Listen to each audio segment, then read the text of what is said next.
Halo Denny, Selamat malam. ya silakan mau tanya apa kamu? Oh iya, Mbak, mungkin kita sama-sama dalam Kristen, Kak. Banyak sebenarnya yang mau dipertanyakan ini. Mhm. Karena kebetulan saya dari kemarin ngikutin kontennya Kakak, jadi mungkin apa yang selama ini saya pertanyakan mungkin Kakak bisa jawab ya. Ya mau tanya apa? Yang saya mau pertanyakan, Kak, begini, yang banyak sekali pandangan yang mengatakan bahwa ketika kita melihat Kristus, apalagi orang-orang yang ada di luar, mereka mengatakan bahwa kenapa kalian menyembah Yesus Kristus? Bukankah Kristus itu dituhankan pada saat konsili? Nah, ini yang menurut saya tidak masuk akal sekali. Makanya banyak sekali orang-orang yang di luar sana mengatakan bahwa Yesus itu, kenapa kalian menyembah Yesus sedangkan Yesus itu dituhankan pada saat konsili? Karena pada saat itu kita mempertanyakan tentang ketuhanan dan kemanusiaannya Yesus itu sendiri, Kak.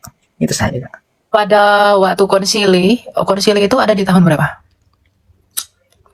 Kak, konsili Nikea dan konsili apa lagi itu satu? Konsili Nikea itu tahun 325, jadi di abad ketiga mau menuju abad keempat. Itu. Sekarang Injil Lukas itu ditulis pada tahun berapa? Gila Lukas, Kak. Berapa? Saya juga kurang tahu itu, Kak. Tahun 50-an. Coba kamu baca Lukas 2 ayat 11. Kamu ada Alkitab nggak di situ? Coba buka Alkitab. Terus kita patahkan klaim. Oke, silakan buka Lukas 2 ayat 11. Apa dikatakan di sana? Kamu kalau keluar dari aplikasi saya nggak bisa dengar suaramu. Sebentar, Kak. Lukas 2 ayat 11 bunyinya apa?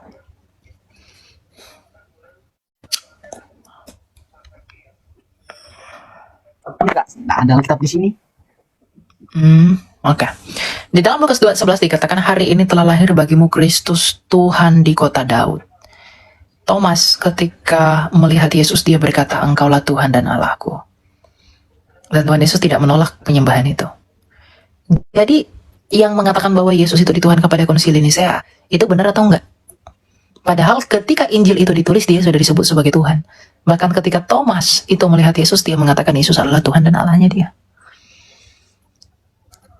Jadi kalau mereka mengatakan Tuhanmu itu, Yesus itu dilantik jadi Tuhan, seperti perkataan Irene Handoko. Yesus itu dilantik pada Tuhan pada tahun 325 pada konsili Nicea. Di konsili itu bukan sedang membuat ketuhanan Yesus. Konsili itu sedang berperang antara golongan Athanasius dengan golongan bidat gereja Arius yang menolak keilahian Yesus. Maka golongan Athanasius yang mempertahankan ajaran Rasul, yang mengatakan bahwa Yesus adalah Tuhan dan Allah, itu menang melawan bidat Arius yang menolak keilahian Yesus. Maka bidat Arius diusir pergi, gitu loh. Jadi itu bukan mencetuskan, tetapi menegaskan apa yang diajarkan para rasul. Jadi kalau dikatakan Yesus dilantik jadi Tuhan, itu tidak dilantik, tetapi ditegaskan kembali apa yang diteruskan oleh bapak-bapak gereja dan para rasul. Karena ketika Injil itu ditulis pun, tadi seperti ayatnya Lukas 2 ayat 11, Yesus ketika lahir pun sudah disebut oleh malaikat sebagai Tuhan. Yesus Kristus, hari ini telah lahir bagimu Kristus Tuhan di kota Daud. Jadi kalau mereka mengatakan dilantik jadi Tuhan pada tahun 325, itu nggak benar. Gitu. Karena mereka kurang literasi, tidak membaca. Kalau seandainya mereka membaca, mereka tidak akan berbicara seperti itu. Gitu. Oke. Gitu ya, siapa namamu? Denny. Oke, kalau gitu kita lanjut ya.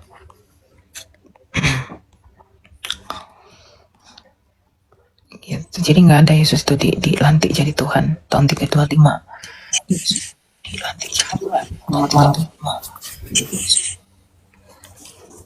Halo Nadia. Halo. Satu-satu dulu, Nadia dulu. Silakan Nadia. Ini pertanyaannya agak ini sih, agak random, tapi pengen tahu dari Elia gimana. Kalau menurut kamu, alasannya Tuhan nyiptain manusia itu apa? Kalau tujuannya, kalau ada kemungkinan kita masuk neraka? Tujuan Tuhan mencipta manusia adalah menghantarkan kasihnya. Enggak, maksudnya gini Kak. Tuhan cipta manusia itu tujuannya apa? Jika ada potensi masuk neraka gitu.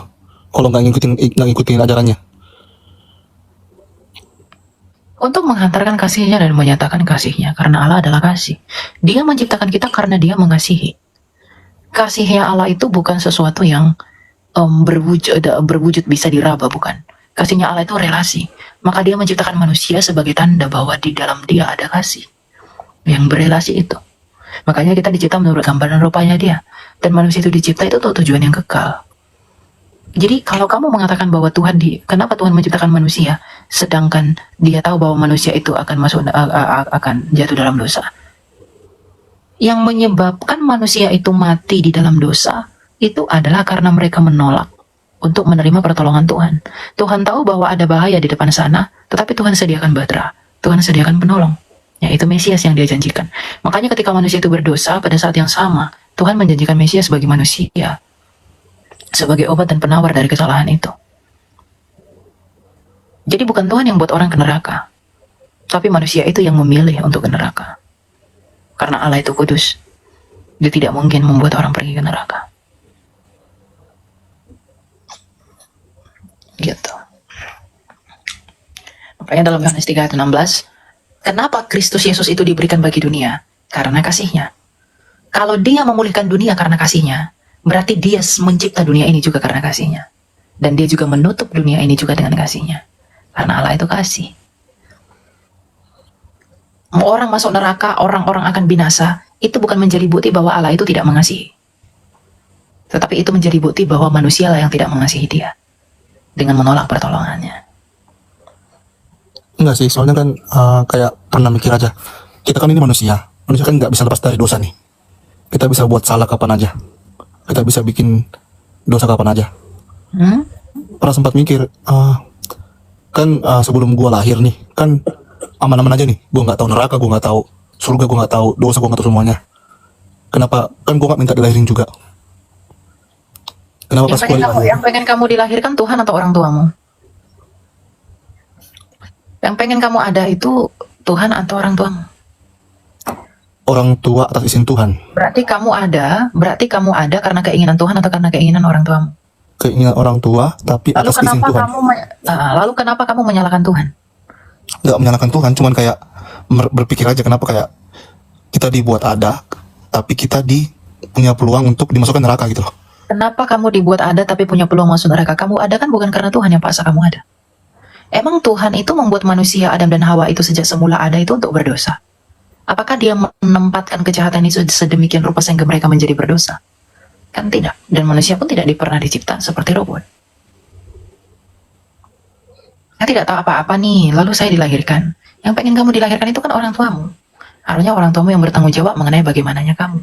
Dan hal yang harus kamu tuntut pertama kali adalah orang tuamu. Atau bahkan lebih jauh adalah nenek moyangmu, Adam dan Hawa. Apakah Tuhan menempatkan mereka di tempat yang buruk? Tidak. Tapi kenapa mereka bisa menyeleweng? Karena mereka tidak mengasihi Allah. Tuhan menciptakan manusia menurut kasihnya, tetapi manusia tidak mau mengasihi dia kembali. Ketiadaan kasih itulah yang membuat mereka akhirnya jatuh ke dalam dosa. Ketiadaan kasih manusia itulah yang membuat mereka akhirnya jatuh ke dalam dosa dengan memberontak dan tidak taat kepada Allah. Tapi bukannya Tuhan tahu ya, sebelum Tuhan, ini kan Tuhan kan maha tahu nih. Tuhan tahu, tapi apakah pengetahuan Tuhan itu menjadi dasar penentuannya? Apakah pengetahuan Tuhan menjadi dasar penetapannya? Bagaimana mungkin pengetahuan Tuhan menjadi dasar penetapannya? Dia tahu manusia akan jatuh. Tapi apakah pengetahuan itu menghambat kehendaknya? Kalau pengetahuan itu menghambat dia, berarti dia berubah, berarti dia bukanlah Allah. Allah itu nggak berubah. Kalau pengetahuannya itu membuat dia berubah, dia bukan Allah. Karena Allah itu nggak berubah. Justru karena dia tahu, maka dia memberi obat, maka dia memberi solusi. Rencana Allah nggak bisa kamu gagalkan. Bisakah bencana yang dibentuk menuntut kepada yang membentuk? Tetapi Allah membentuk kita itu sedemikian rupa, itu membentuk kita untuk tujuan yang baik. Lalu ketika kita berdosa, kita menyalahkan Allah. Memang dia tahu. Tapi apakah pengetahuannya itu menjadi dasar penetapannya? Lagi pula, kenapa kamu menduga pengetahuannya dia itu hanyalah mengetahui bahwa kita ini akan berdosa? Kenapa tidak yang lain? Dia tahu segala sesuatu. Tapi bukan pengetahuannya itu yang jadi dasar penetapannya. Makanya Allah satu-satunya Allah di dunia ini, satu-satunya Allah di semesta ini yang seperti Allah di kekristenan, itu tidak ada. Karena Allah di kekristenan itu tahu bahwa manusia itu akan jatuh dalam dosa. Maka di dalam pengetahuannya itu dia menyediakan solusi dan obatnya. Dia tahu bahwa manusia itu akan mati, maka dia menyediakan penolong. Maka dia menyediakan Mesias, yaitu Yesus Kristus. Yang lain, Tuhan tahu. Tapi apa yang mereka sediakan? Mereka hanya mengutus nabi-nabi yang bahkan mati dan tidak bangkit kembali. Kematian yang tertimpa kepada manusia itu digantikan oleh kematian Kristus yang datang dari Allah. Agar setiap orang yang percaya kepadanya tidak binasa, melainkan beroleh hidup kekal. Artinya di dalam pemulihan melalui Yesus Kristus, tujuan Allah yang sejak semula menciptakan manusia untuk tujuan yang kekal, itu dipulihkan dan dikembalikan di dalam Kristus. Jadi, di mana ketidakadilan Allah dalam hal ini? Mungkinkah kamu menuntut Allah tidak adil di dalam kebodohan kita? Bukankah kita yang bodoh menolak tangan Allah? Jadi kamu tidak ada alasan mengatakan bahwa Allah itu tidak adil. Lalu mengapa kamu tidak punya alasan? Kenapa? Karena kamu tahu kamu berdosa dan kamu tahu bahwa kamu sudah diberi obat, yaitu Yesus Kristus. Maka ketika kamu tahu dan sadar bahwa kamu berdosa, maka datanglah kepada Kristus itu yang adalah obat dan solusi dari masalahmu itu.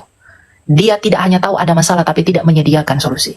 Dia tahu ada masalah, tetapi di dalam pengetahuannya itu dia menyediakan penawarnya. Seharusnya kamu tidak bertanya seperti itu. Justru seharusnya kamu bersyukur. Saya bersyukur bahwa saya tahu saya berdosa. Saya bersyukur Tuhan tahu bahwa saya akan berdosa, tapi dia menyediakan penolong bagi saya. Kenapa tidak berpikir begitu daripada selalu menuntut Allah? Kenapa engkau memandang Allah sebagai lawannya bukan sebagai temannya? Terus gimana Kak yang orang yang sama sekali nggak pernah dengar soal Yesus? Mereka akan dihakimi menurut hati nurani mereka. Kristus akan menelanjangi apa yang ada tersembunyi dan yang tidak tersembunyi dalam hati mereka. Roma 2 ayat 11 dan 16. Akan dikatakan bahwa oleh hati nurani mereka yang ada di dalam hati mereka itulah mereka akan dibenarkan, dan oleh karena itu mereka akan dipersalahkan. Hati nurani mereka itulah akan menentukan mereka itu siapa. Itu untuk membuktikan bahwa hukum itu Tuhan tanamkan ke dalam hati setiap orang. Disitulah keadilan Allah. Tapi bukannya ini ya, hati nurani itu kan asal apa ya? Berasal dari pengajaran apa yang kita dapatkan dari kehidupan orang-orang sekitar kita. Ya, Karena saya pernah lihat bahkan ada satu daerah itu, satu pulau itu yang mungkin bukan di Indonesia, mungkin di luar ya, yang dia membunuh itu dia nggak anggap bersalah membunuh. ya kalau hati nuraninya mengatakan membunuh itu tidak bersalah, dan ketika dia membunuh maka Kristus akan membenarkan dia dan tidak menyalahkan dia. Kalau memang itu tuntutan hati nuraninya, ya itu Tuhan tidak akan mempersalahkan dia. Tapi kalau dia melanggar hati nuraninya, dia akan dipersalahkan. Dia akan dihakimi. Esensinya di situ. Kalau bagi dia membunuh itu tidak salah menurut hati nuraninya, ya, bukan kebohongannya, ya, karena dia belum pernah mendengar hukum. Ya dia akan dihakimi menurut hati nuraninya itu. Tapi bagi kamu yang mendengar hukum, kamu tahu pasti itu salah. Itu kan? Oke Kak, makasih ya. Maaf agak ini pertanyaannya. Nggak apa-apa, itu pertanyaan bagus. Cuma kita harus memandang Allah itu lebih luas. Tidak boleh sesempit itu. Itu pertanyaan orang-orang yang tidak beriman. Gitu. Thanks Kak, thanks. Makasih ya. God bless. God bless. Silakan BBC. Halo Kak, saya mau nanya nih Kak. Silakan. Saya kan dari Katolik, mau nanya tentang ini sih, perbedaan pembaptisan. Jadi kalau di agama Katolik kita, Baptisan. Silakan. Ref, siapa ini? Ref. Silakan Ref. Iya, mau curhat ini sama host. Jangan panjang-panjang Pak, tanya aja Pak. Jangan curhat di sini Pak. Iya, Mau tanya apa? aku selalu berdoa semoga jauh dari masalah. Namun masalah itu tetap ada dalam hidupku. Apakah doaku tidak didengar sama sekali oleh Tuhan Yesus? Kira-kira gimana pencerahannya?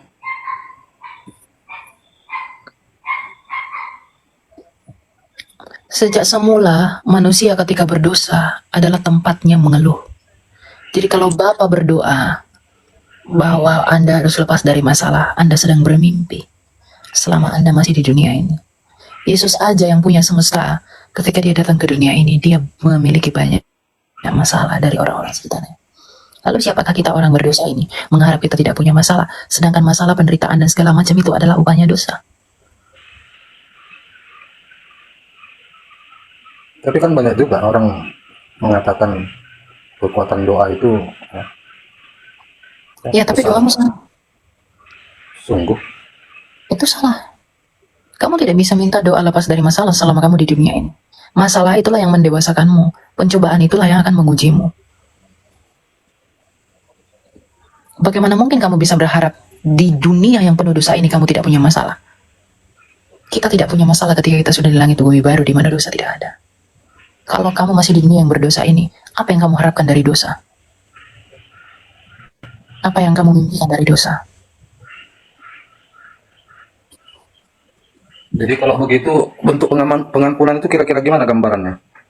Bentuk pengampunan itu di dalam Yesus, merendahkan diri setiap hari, mengakui kita orang berdosa, dan meminta belas kasihnya Tuhan. 1 Yohanes 1 ayat 9. Ia adalah setia dan adil kalau kita mau mengaku dosa kita ke hadapannya. Kita akan disucikan.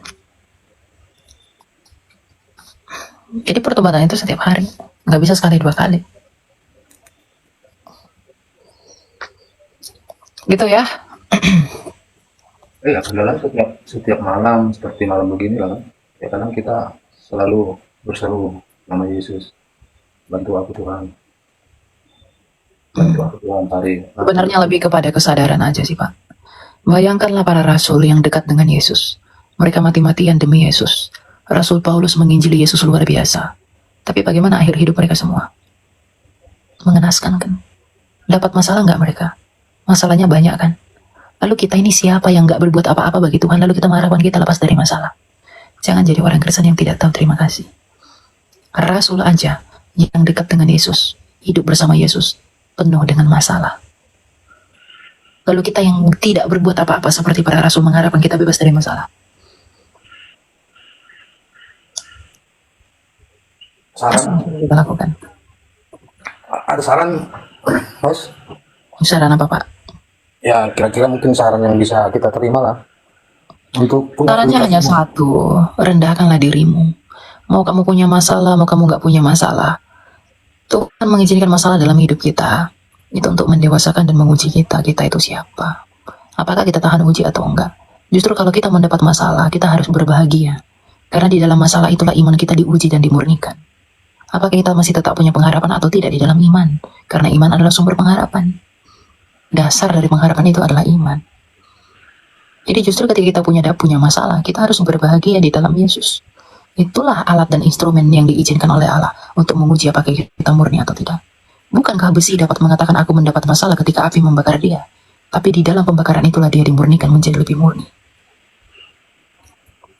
apakah saat kita mengundang, bermohon kepada Yesus melalui Roh-Nya yang kudus, apakah kita semakin ditambahkan permasalahan tersebut? Kira-kira seperti itu uraiannya. Bisa jadi kalau dia mau. Sama seperti Ayub. Begitu banyak Tuhan izinkan masalah terjadi dalam hidupnya untuk Ya, menguji. kalau Ayub kan memang sengaja, memang iblis yang tidak senang dengan kenyamanan hidup Ayub kan. Memang Ya, iblis. memang kita juga begitu. Tuhan itu tidak pernah membuat kita sengaja menderita. Dia mengizinkan penderitaan itu. Pencobaan itu tidak pernah datang dari Tuhan. Tapi di dalam pencobaan itulah kita diuji. Berarti itulah doa Bapa kami itu. Iya. Jangan membawa kami ke dalam pencobaan. Betul. Berarti karena memang iblis selalu menginginkan kita jauh dari Yesus, makanya Yesus mengajarkan kita doa agar jangan membiarkan membawa kami ke dalam pencobaan. Kira-kira seperti itu. Mm-mm. Gitu ya Pak ya, kita lanjut ya. Ada banyak yang mau tanya. Oke, makasih. Ya. Ada yang mau ditanyakan? Ada. Ya, apa itu? Kenapa Yusuf tidak diagungkan sama seperti Bunda Maria? Maksudnya tidak diagungkan dalam pengertian apa?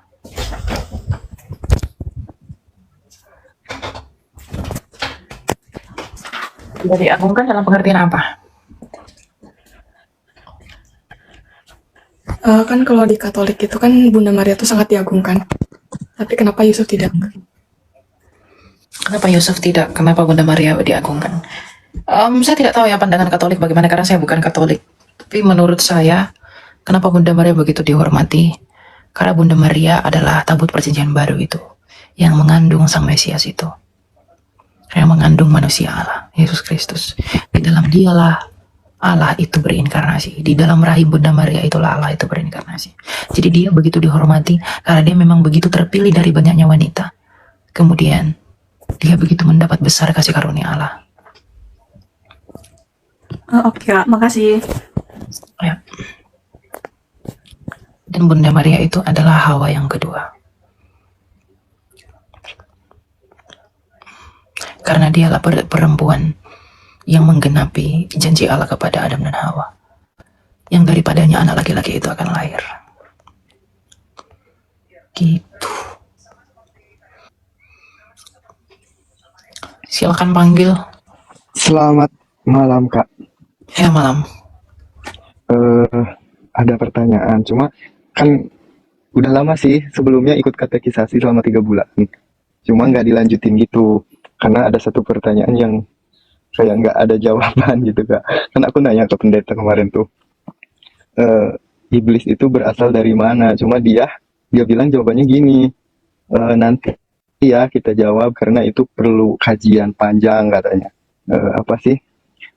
Ya, yang sering kita dengar aja gitu, kalau dalam Kristen kan iblis itu tidak diciptakan Tuhan gitu. Yang ada di pikiran saya, Tuhan itu kan pencipta segalanya gitu loh. Berarti iblis hidup dengan sendiri tanpa kuasa Tuhan gitu. Berarti ada kuasa lain gitu loh yang ada di pikiran saya, Kak. Terima kasih. Ya, iblis memang tidak diciptakan. Iblis itu adalah malaikat yang memberontak kepada Allah. Dia adalah setan yang memberontak kepada Allah. Matius 25 ayat 41. Dan ia akan berkata juga kepada mereka yang di sebelah kirinya, "Enyalah dari hadapanku, hai kamu orang-orang terkutuk, enyalah ke dalam api yang kekal yang telah sedia untuk iblis dan malaikat-malaikatnya." Jadi iblis itu adalah malaikat yang memberontak kepada Allah. Malaikat yang Tuhan ciptakan yang punya free will, tetapi menyalahgunakan free will itu untuk tidak taat kepada Allah. Itulah iblis itu. Jadi memang Tuhan tidak pernah mencipta iblis. Tetapi kenapa dia menjadi iblis? Karena dia tidak taat kepada Allah. Tuhan tidak pernah cipta robot. Begitu. Ya, terima kasih, Kak. Atau lagi mau kutanya? Banyak sih tapi masih bingung nanti. Oke, kita lanjut ya. Kalau nggak ada. Salam, Kak. Ya, salam. Silakan, Pak. Boleh sedikit bertanya, Kak? Ya, silakan. Ini seputaran iman sih. Boleh kan, Kak? Ya, silakan, Pak. Bagaimana seorang kekristenan ya setelah mualaf ya dan dia masih percaya bahwa Kristus itu adalah sebagai juru selamat dia dan berbalik hati lagi ke kekristenan, itu apakah masih layak dibilang hidup dalam Kristus atau bagaimana? Berarti orang yang sudah meninggalkan Yesus itu Ya, betul. Jadi orang yang meninggalkan Yesus, orang yang tadinya percaya Yesus lalu meninggalkan Yesus lalu masuk lagi gitu ya, Pak? Benar begitu? Halo? Halo, Kak. Benar nggak begitu yang tadi? Betul sekali, Kak, betul sekali. Ya, apakah mereka masih bisa diterima dalam kekristenan? Masih. Betul. Ya, harus Berarti dibaptis. berarti masih layak hidup dalam Kristus ya, Kak ya? Ya, masih bisa diterima ya. Tapi harus dibaptis lagi ya. Iya, betul sekali, Kak, betul sekali. Oke. Ini saya bercerita dulu, Kak. Boleh kan bercerita sama Nggak usah, Pak. Kita ini? mau coba Hah? nanti aja. Pokoknya Iya, itu iya, boleh. begitu ya. Kalau ada yang sudah murtad dari Kristen, terus masuk lagi, baptis lagi. Karena dia sudah menyangkali. Silakan Badrul. Selamat malam. Selamat malam Kak Elia. Mohon maaf ini saya sebenarnya dari Muslim, tapi kan saya ya cuma mohon maaf sebelumnya mohon maaf. Kedua saya ingin mendengarkan penjelasan dari Kak Elia tentang konsep Trinitas gitu aja. Jadi saya mau menimba ilmu lah gitu. Apa yang dibingungkan dari Trinitas itu? Kan kalau dari ya bukan dari saya sih, kayak saya kadang sering mampir ke beberapa apologet entah Kristen atau Islam, kan banyak apologet sekarang lagi marak dalam TikTok dunia pertiktokan. Mereka kayak memperdebatkan antara tauhid dan trinitas itu sendiri. Yang tauhid seperti ini keesaan Tuhan, ada yang sampai mengancam trinitas itu seperti Tuhan itu dibagi tiga, padahal kan sebenarnya bukan seperti itu. Setahu saya sepertinya konsep trinitas dalam kekristenan kan tidak seperti itu, artinya Tuhan tetap esa itu kan. Setahu saya seperti itu. Mohon maaf kalau salah, jadi saya mau penjelasannya saja dari Kak Elia, biar lebih gamblang gitu kan. Berarti kamu sudah mengerti Trinitas bagaimana? Sedikit, masih sedikit, karena pernah masuk ke roomnya Kak Joseph, juga pernah beliau menerangkan tentang Trinitas, dan saya juga di situ saya diberi kesempatan untuk menerangkan tentang ketauhidan Islam. Jadi kami menyelaraskan, tidak mencari perbedaan, akan tapi tidak menyamakan sih, karena kalau menyamakan ya memang itu adalah fatal dalam beragamaan. Cuman dalam sudut pandang kami memiliki sudut pandang yang berbeda dan saling menghormati, itu gitu aja. Jadi sedikit-sedikit saya pernah menimba ilmu dari Kak Joseph Albert Mitchell, kalau nggak salah. Beliau adalah apologet Kristiani juga. Ya, saya tahu beliau. Berbicara tentang Trinitas. Trinitas itu kan berbicara tentang kebagaimanaan Allah yang esa. Dalam iman kami orang Kristen, mulai dari perjanjian lama sampai perjanjian baru, Allah itu tetap dinyatakan konsisten bahwa Allah itu esa. Tidak pernah 1, 2, 3, 4, 5 dan selain sebagainya. Allah itu tetap esa. Tetapi bagaimana dia yang esa itu dijembatani melalui istilah Trinitas. Jadi Allah yang esa itu seperti apakah Allah yang esa itu dijelaskan melalui Trinitas.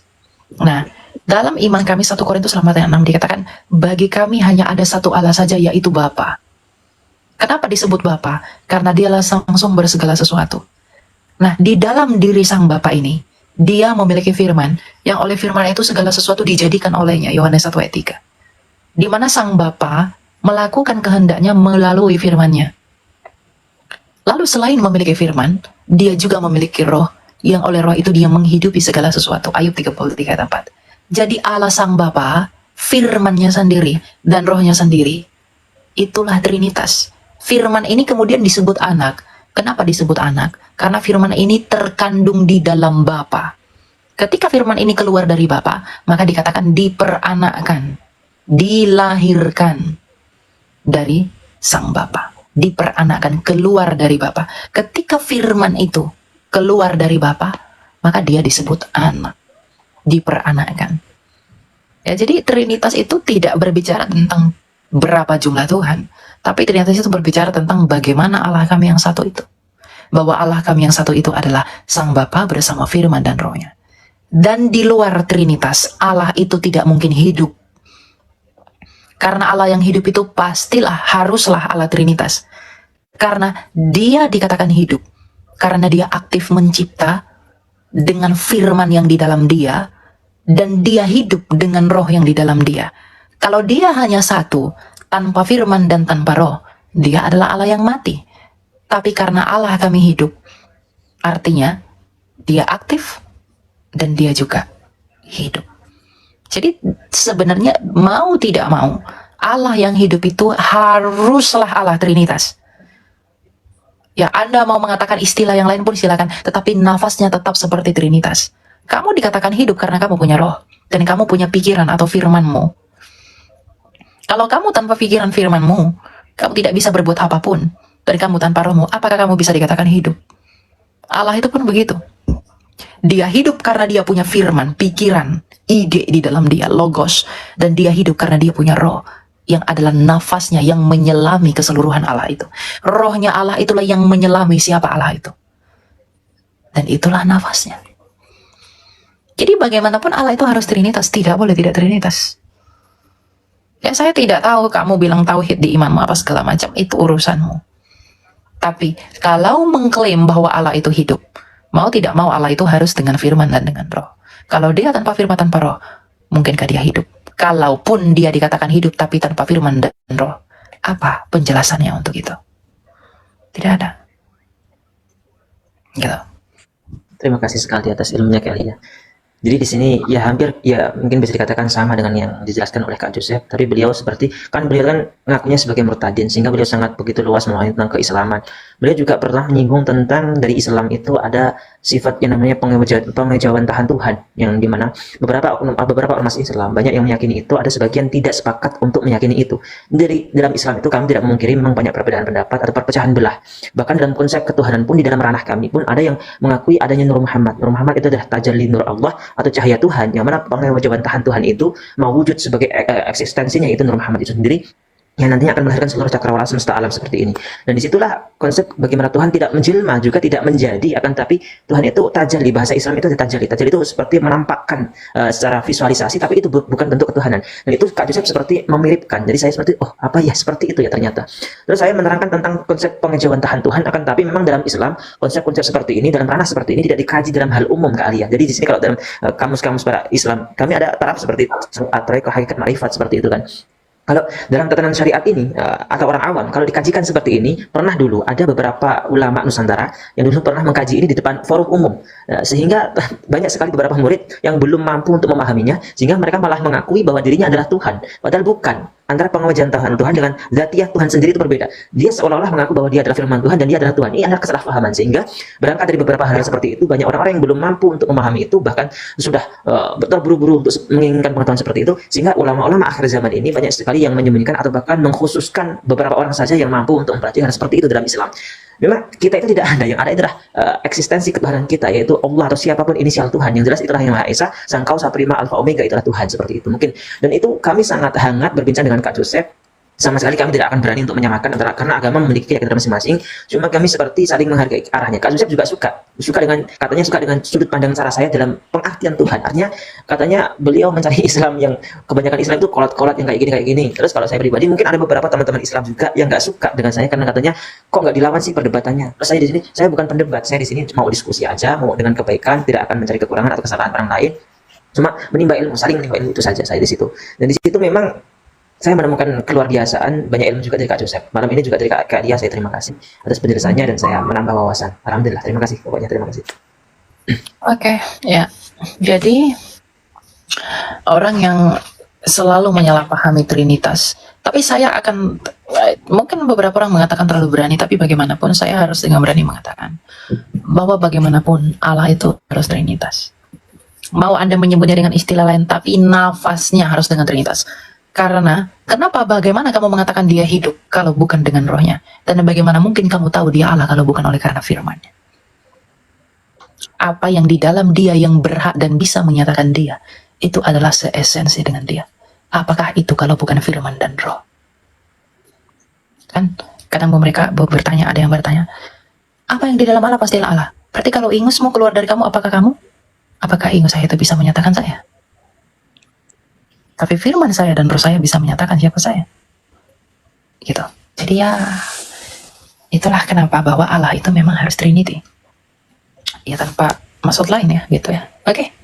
Thank you ya, Madrul ya. God bless you.